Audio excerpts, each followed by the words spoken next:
September 14, 1942, 4:18 a.m. Stalingrad, Soviet Union. The sky is already burning before the sun rises. Artillery flashes tear through the darkness. Concrete explodes. Glass turns into dust. Somewhere in the ruins, a Soviet soldier named Sergeant Yakov Pavlov presses his back against a shattered wall, breathing smoke instead of air. His rifle shakes, not from fear, but from cold and exhaustion. You can almost feel it. The wind cuts through broken buildings like a knife. Ash drifts down like snow. Every shadow might be a German soldier. Across the Volga River, more Red Army troops wait in silence, boats rocking in black water. They know what's coming. Most of them won't survive the day. This is not just a battle. This is where World War II turns into something darker, something savage. And Stalingrad is only the beginning. World War II stretched across 6 years, dozens of nations, and every corner of the planet. But among thousands of clashes, a few battles stood apart, not just for size, but for cruelty. Men didn't just fight. They froze. They drowned. They burned. They vanished. Today, you're stepping inside the most brutal battles of World War II. Moments where fear, strategy, and human endurance collided in ways history still struggles to explain. And it starts here, in a city that became a graveyard. By the summer of 1942, Adolf Hitler believed the Soviet Union was close to collapse. His eyes locked onto one prize, Stalingrad, not just for oil routes, not just for strategy, but for pride. A city carrying Stalin's name had to fall. German General Friedrich Paulus led the 6th Army east. Tanks rolled. Bombers screamed overhead. Entire neighborhoods were flattened before German troops even arrived. But something strange happened. The ruins helped the defenders. Instead of wide streets, there were mazes. Instead of buildings, there were fortresses. Instead of front lines, there were rooms. The Soviets called it Rattenkrieg, Rat War. Men fought for kitchens, for stairwells, for basements. Sometimes a single room changed hands 10 times in one day. You'd fire a rifle, then throw a grenade, then pull a knife, and if your knife broke, you used your hands. Snipers ruled the city. The most famous was Vasily Zaitsev, who stalked German officers through shattered factories and burned apartments. Every step could mean death. Every sound could be your last. Food disappeared. Ammo disappeared. Hope disappeared. Temperatures dropped to minus 30 degrees Celsius. Wounded men froze before medics could reach them. Bodies piled into the rubble and became part of the battlefield itself. By November, more than 2 million soldiers and civilians were dead, wounded, or captured. Then the Soviets struck back. Operation Uranus encircled the German 6th Army. The hunters became trapped.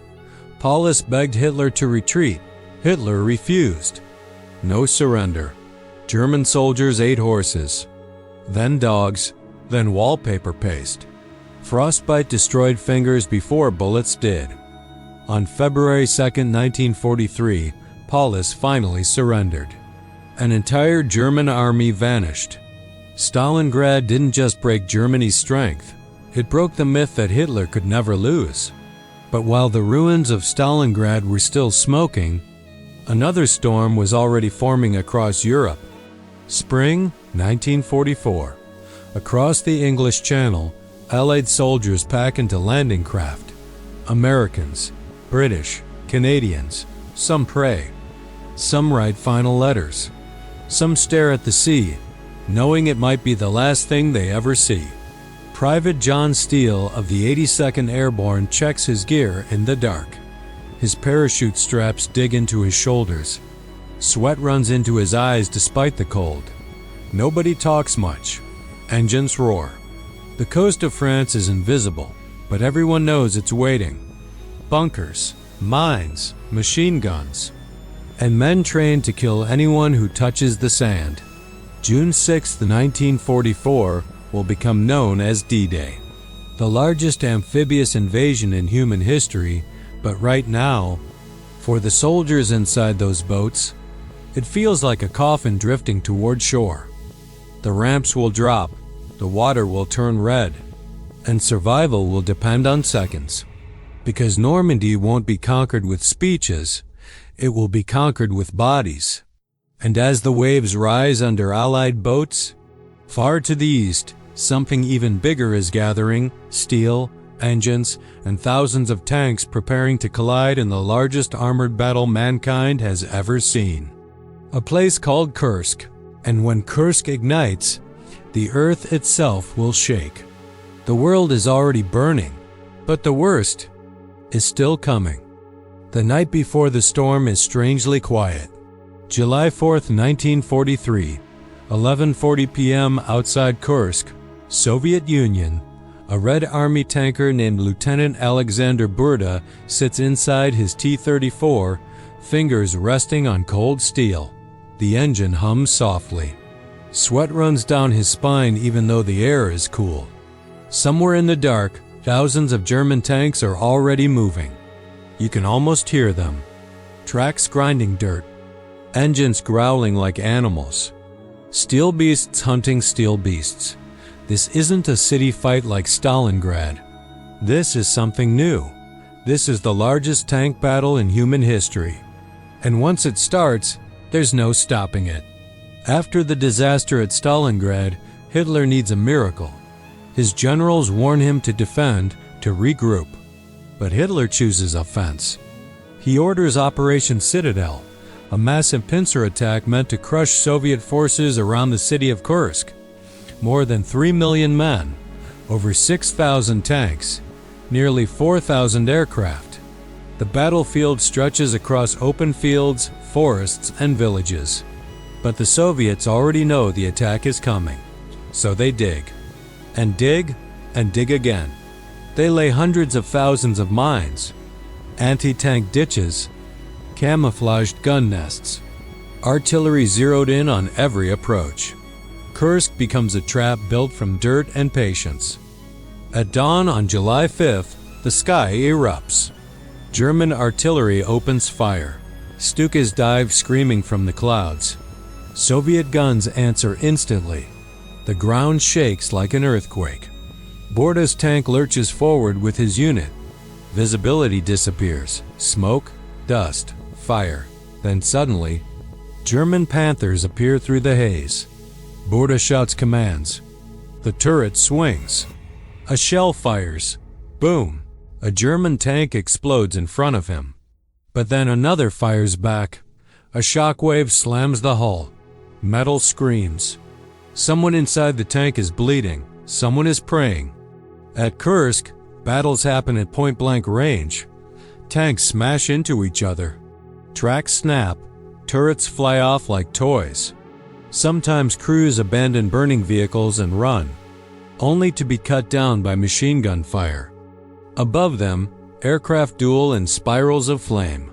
Below them, infantry crawl through minefields while explosions tear men apart before they ever see the enemy.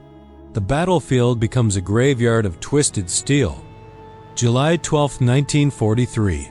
Near a village called Prokhorovka, the war reaches maximum violence. Over 1,200 tanks collide in one day. There is no space, no maneuvering, just chaos.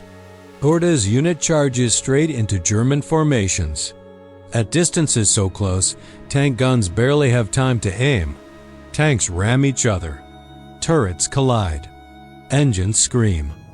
One Soviet tanker recalls seeing German crews burning alive inside their machines, pounding on hatches that wouldn't open. Another remembers the smell. Fuel, oil, blood, mixed together under the summer sun. By nightfall, the fields are unrecognizable. More than 300 tanks destroyed in hours. Germany's last great offensive on the Eastern Front is finished. Hitler cancels Operation Citadel. From this moment forward, Germany will only retreat. Kursk doesn't just shatter armor, but while tanks burn in Europe, the war is turning savage in a very different way on islands far across the Pacific, where surrender is rare and survival is personal. February 19, 1945, 8:59 a.m. Iwo Jima, Pacific Ocean. The ocean is calm. Too calm.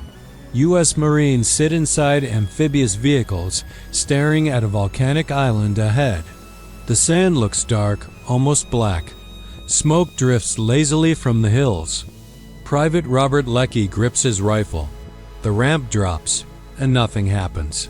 No gunfire, no explosions, just silence. Marines step onto the beach. Their boots sink into soft ash. Some laugh nervously. Maybe it'll be easy. Then the mountain wakes up. From hidden tunnels and concrete bunkers, Japanese artillery erupts.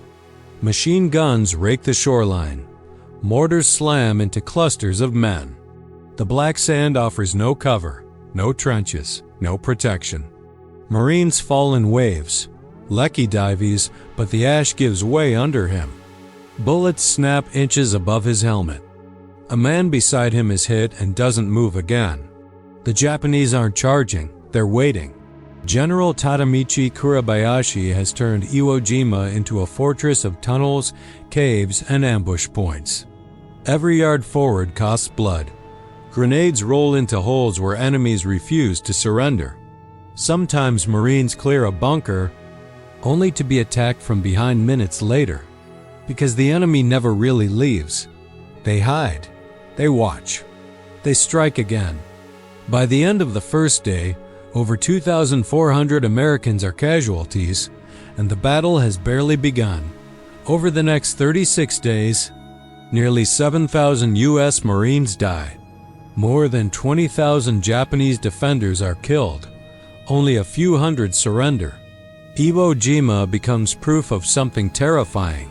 The closer the Allies move toward Japan, the more brutal the war becomes.